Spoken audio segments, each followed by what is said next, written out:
ඊළඟට අපිට කතා කරන්න තියෙන්නේ ලිපිඩ ගැන. ලිපිඩ ගත්තහම හරි.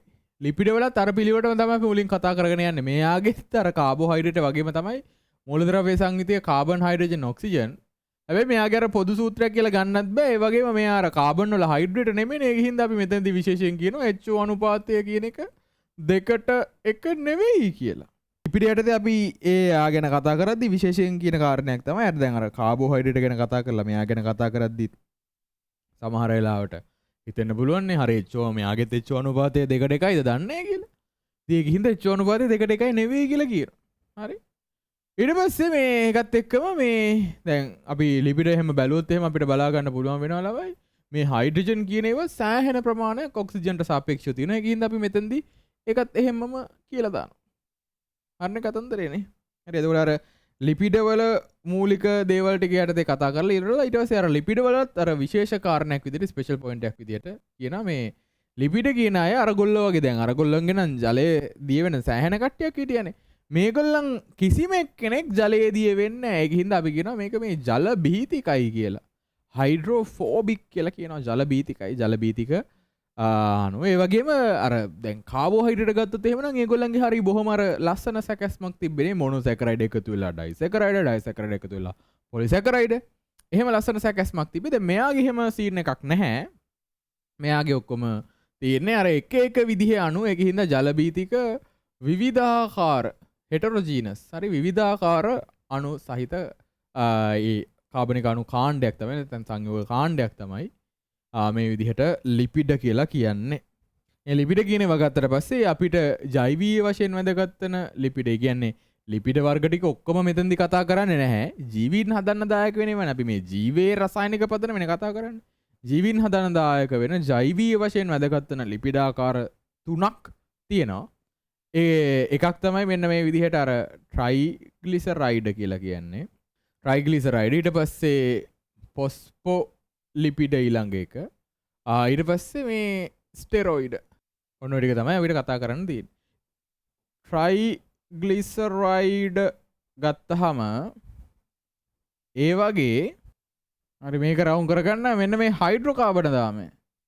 හරි ඕකනේ අපිට අවශ්‍ය වෙන්නේ. ඒ හයිඩ්‍රෝකාබන දාමය ගත්තට පස්සේ අන්නේ හයිඩ්‍රෝකාබන දාමයේ ස්වභාවය මත පදනම් වෙලා හරි අපිට බෙදන්න පුළුවන් මෙන්න මේ විදිහට ආකාර දෙකක්. එකක් තමයි මේ සන්තෘප්ත මේද කියලා කියන්නේ. අනිත් එක අසන්තෘප්ත මේද saturated fat unsaturated fat. සන්තෘප්ත මේද අසන්තෘප්ත මේද. හරිද කතන්දරේ? සන්තෘප්ත මේද කියලා කියන්නේ මෙන්න මෙහෙමයි. දැන් ග්ලිසරෝල් තියෙනවා. මම මෙහෙම ග්ලිසරෝල් රවුමකින් අර වියාන් රෝල් එකක් කිඹුලා බනිස්සයක් වගේ පෙන්නන්නම්. හරි ඒකට මෙන්න මෙහෙම සම්බන්ධ වෙලා තියෙනවා මේද අම්ල. ඔන්න මේද අම්ල අණු තුනේම හයිඩ්‍රෝකාබන දාමය. හයිඩ්‍රෝකාබන දාමයේ ළමයි ද්විත්ව බන්ධන නැත්තම් ළමයි දන්නවා දැන් ව්‍යුහය හා බන්ධන ඉගෙනගෙන ඉවරයි. ඒකේ එක්ස්පර්ට්ස්ලා ද්විත්ව බන්ධන නැත්තම් ඒක අර රේඛීය දාමයක් විදිහට තියෙන්නේ. හරි? රේඛීය දාමයක් කොහෙවත් නැමුම් නැහැ. හැබැයි ඔය කොහේ හරි තැනක ඔය හයිඩ්‍රෝකාබන දාමයේ මේ විදිහට ද්විත්ව බන්ධනයක් තිබ්බොත් ළමයි දන්නවා එතනින් අර බන්ධන කෝණ එහෙම වෙනස් වෙලා මුහුම් කරන වෙනස් වෙලා හරි මුහුම් කාක්ෂික වෙනස් වෙලා ඒව අර එතනින් දාමෙන් නැමෙනවා. හරි. එතකොට මෙන්න මේ විදිහට මේ සන්තෘප්ත මේද කියන ඒවා හදන්න අර ග්ලිසරෝල් එක සම්බන්ධ වෙන මේද අම්ල අණු තුනම මොන වෙනවද? අර ද්විත්ව බන්ධන නැහැ.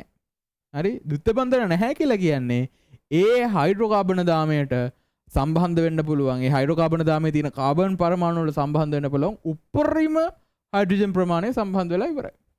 හරිනේ කතන්දරේ?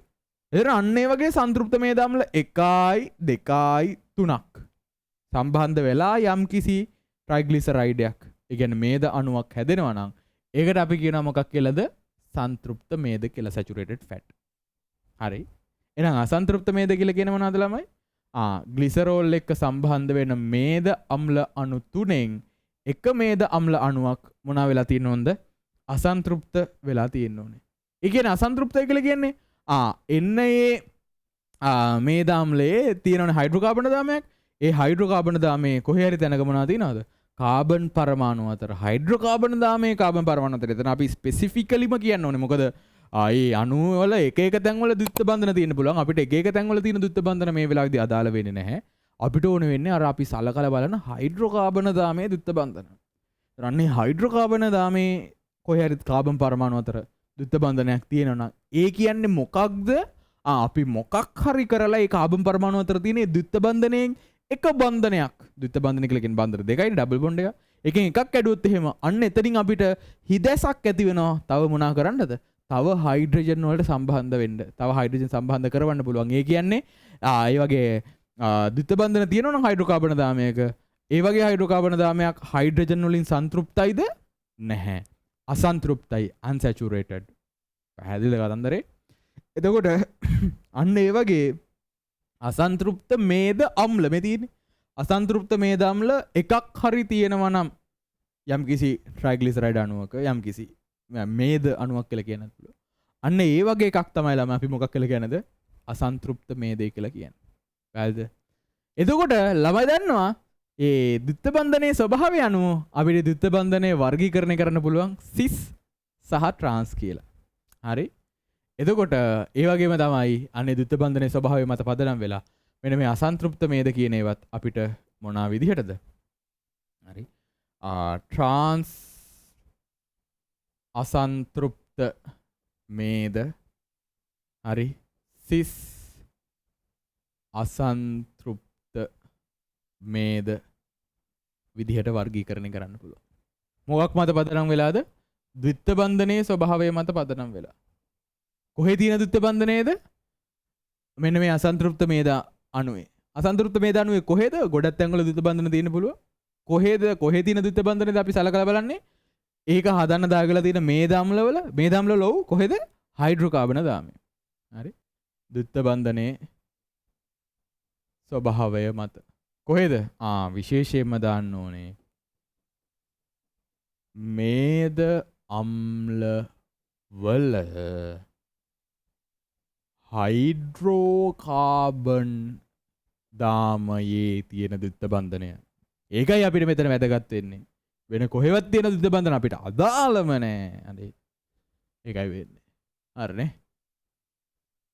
ඔය අනුව ඔහොම අපි බෙදනවා මේද ටික. ඒ කියන්නේ ට්‍රයිග්ලිසරයිඩ් සන්තෘප්ත මේද, ට්‍රාන්ස් අසන්තෘප්ත මේද සහ සිස් අසන්තෘප්ත මේද විදිහට.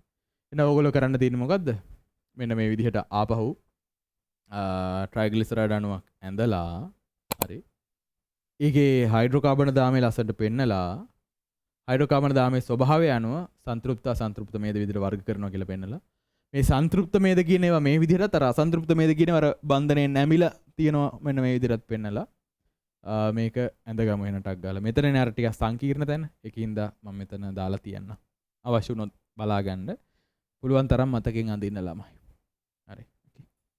හරි. මේකෙදි මේ විදිහට මේ සන්තෘප්ත මේද ගත්තාම ඒගොල්ලන්ගේ බොහොම සමමිතික හැඩයක් තියෙන්නේ. ඒකින්ද ඒගොල්ලන්ගේ අණු ගත්තාම මේ විදිහට ඇසිරෙන්න පුළුවන්. අසන්තෘප්ත මේද ගත්තාම ඒගොල්ලන්ගේ අර අසමමිතික හැඩයක් නේ තියෙන්නේ අර. ඒකින්ද ඒගොල්ලන්ට පදාර්ථය ඇසිරෙන්න පුළුවන් මෙන්න මේ වගේ විදිහට. හරිනේ? එතකොට මේ පදාර්ථයේ අවස්ථා තුන දන්නවනේ ඔයගොල්ලෝ ඝන ද්‍රව වායු states of matter හරි solid liquid gas. එහෙනම් ඒ අනුව ගත්තාම මට කියන්න ගොල්ලන්ට මෙන්න මේ A කියන එක්කෙනාගේ පදාර්ථයේ අවස්ථාව මොකක් වෙන්නේ නැතිද? B කියන එක්කෙනාගේ පදාර්ථයේ අවස්ථාව මොකක් වෙන්නේ නැතිද? ඉතින් පැහැදිලි ළමයි. A කියලා කියන්නේ පදාර්ථයේ ඝන අවස්ථාව. B කියලා කියන්නේ පදාර්ථයේ ද්‍රව අවස්ථාව. හරි. ඉතින් ඒකින්ද ළමයි මෙන්න මේ සන්තෘප්ත මේද කියන ඒවා කාම රුෂ්ණත්වයේදී සාමාන්‍යයෙන් තියෙන්නේ ඝන විදිහට. හරි. ඔය විදිහට තියෙන මොනවද ළමයි? සත්ව මේද animal fat. මේ විදිහට මේ අසන්තෘප්ත මේද ගත්තාම ඒව කාම රුෂ්ණත්වයේදී මොනවා විදිහට තියෙන්නේ? ද්‍රව විදිහට.